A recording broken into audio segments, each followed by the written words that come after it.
भी नहीं है।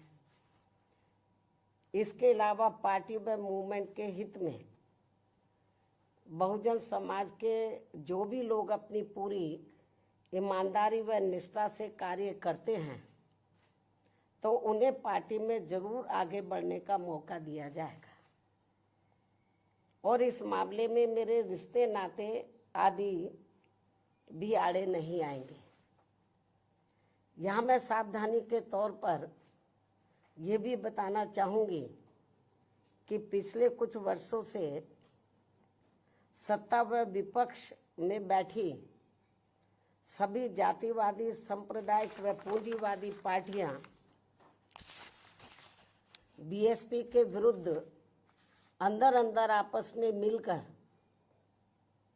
बहुजन समाज की एकमात्र हितैषी पार्टी बीएसपी को किस्म किस्म के हथकंडों के जरिए इसे कमजोर करने की पूरी कोशिश में लगी है, क्योंकि यहाँ जातिवादी पार्टियों को खासकर सन 2007 में यूपी में बीएसपी का अकेले ही पूर्ण बहुमत के आधार पर सत्ता में आना अभी तक भी उनके गले के नीचे से कतई भी नहीं उतर पा रहा है।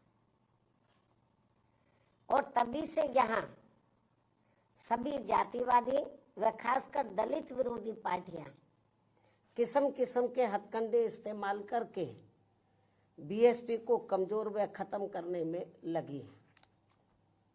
इसी प्रकार बाबा साहब डॉक्टर भीमराव अंबेडकर के जीते जी भी इन्हीं जातिवादी पार्टियों ने इनके कारवां को किस्म किस्म के हथकंडे इस्तेमाल करके उसे कमजोर व खत्म करने का पूरा प्रयास किया था, जिसे बाबा साहब ने व बाद में मान्यवर श्री कांशीराम जी ने भी इनके मंसूबों को पूरा नहीं होने दिया है। और अब मैं भी अपने बहुजन समाज के बलबूते पर इनके इस मंसूबे को किसी भी कीमत पर पूरा नहीं होने दूंगी। ये मेरा पार्टी के लोगों को वायदा है, जिसके लिए मुझे अपने बहुजन समाज का हर स्तर पर साथ मिलना भी बहुत ज़रूरी है। और अच्छी बात यह है कि बहुजन समाज पूरे तन मन धन के साथ अब मेरे साथ खड़ा है, अभी भी खड़ा है। इतना ही नहीं बल्कि दलित व अन्य उपेक्षित वर्गों के लोगों को ये मालूम है कि ये लोग यूपी में बीएसपी की पूर्ण बहुमत की सरकार बनने से पहले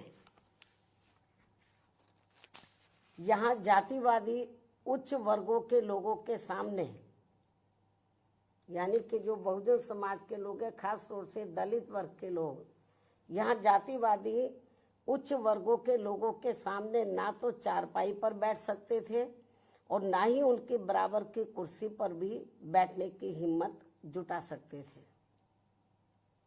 लेकिन सन 2007 में बीएसपी की अकेले पूर्ण बहुमत की सरकार बनने के बाद से ये सब अब काफी कुछ बदल गया है। अब ये लोग उनके बराबर में चारपाई व कुर्सी आदि पर भी पूरे सम्मान के साथ बैठ सकते हैं। ये जो बहुजन समाज के लोग हैं, यही है वास्तव में यहाँ सही सामाजिक परिवर्तन। यही है वास्तव में यहाँ सही सामाजिक परिवर्तन, जिसे मेरे नेतृत्व में बनी बीएसपी की सरकार ने लाया है।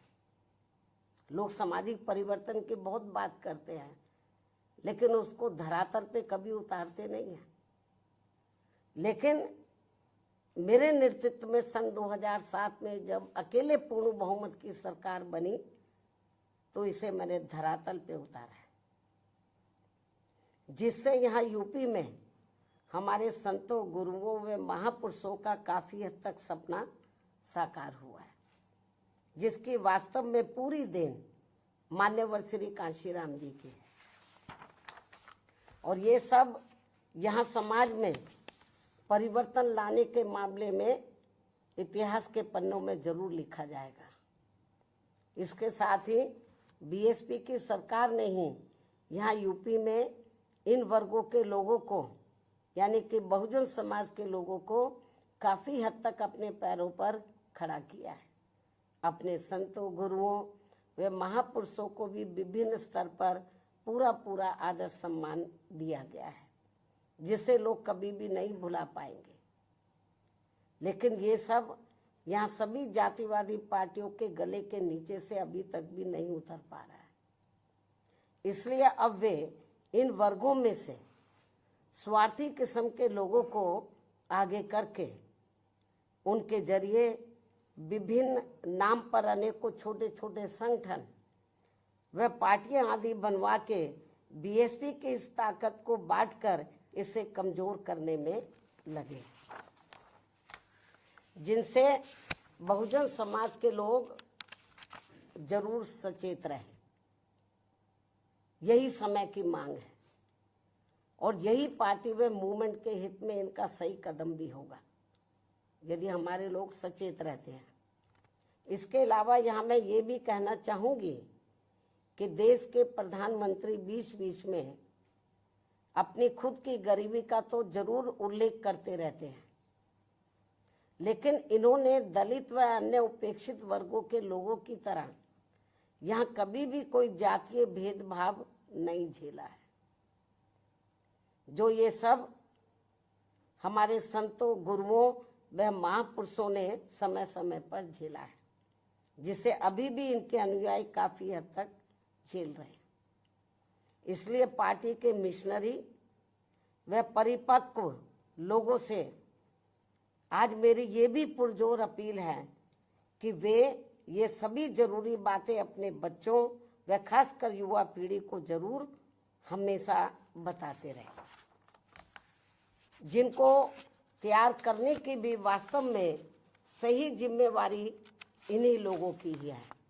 इस उम्मीद के साथ ही अब मैं पुनः होली आदि के त्योहारों के बीच में इस बार मान्यवर श्री कांशीराम जी की जयंती बड़े जोश व उत्साह के साथ मनाकर इनके अनुयायियों ने जो उनको अपना पूरा आदर सम्मान दिया है तथा मेरे साथ साथ इनके करोड़ों अनुयायियों का भी काफ़ी हौसला बढ़ाया है, उन सभी का हार्दिक दिल से आभार प्रकट करते हुए अब मैं अंत में यही कहना चाहूँगी कि इस समय संसद सत्र चल रहा है, यह आप लोगों को मालूम है, जिसमें देश में आम जनहित के मुद्दों पर कम बल्कि अपने अपने स्वार्थ में राजनीति करने पर ज़्यादा जोर दिया जा रहा है, जो ये अति चिंता की बात है।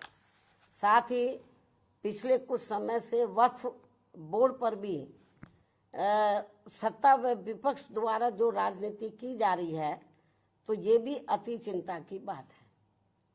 और यदि ये मामला समय रहते आम सहमति से सुलझा लिया जाता तो ये ज़्यादा बेहतर होता। केंद्र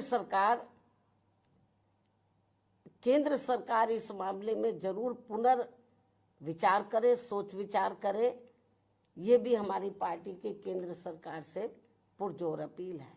इस उम्मीद के साथ ही अब मैं अपनी बात यहीं समाप्त करती हूँ। धन्यवाद। जय भीम व जय भारत।